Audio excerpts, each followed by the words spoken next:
Welcome, everybody. This is an incredibly important event for us. Uncertainty leads us to seek out learning. Our key strategic pillars is One UNICON. All of us are leading teams. All of our teams are incredibly important to our success.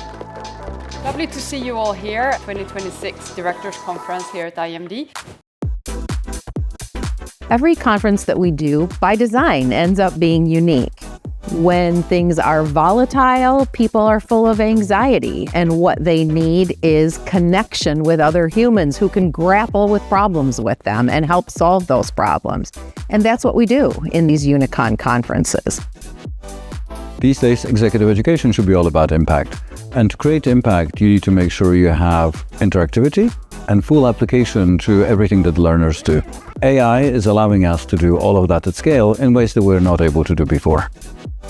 It's been great the last 2 days to really have the opportunity to look, what we've been told is a future-back process.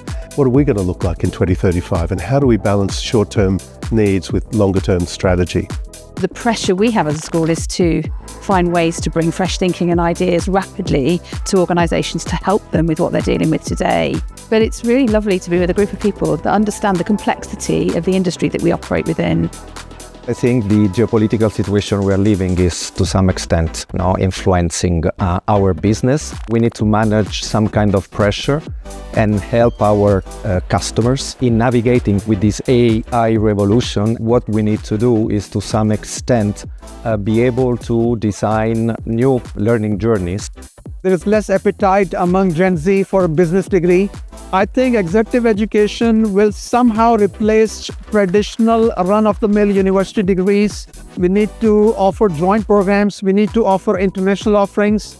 And that's where I see a great deal of value in attending conferences like these. I have every expectation and belief that in this world where AI proliferates, where geopolitical tensions may continue and even increase, we will also figure out how to thrive in that world.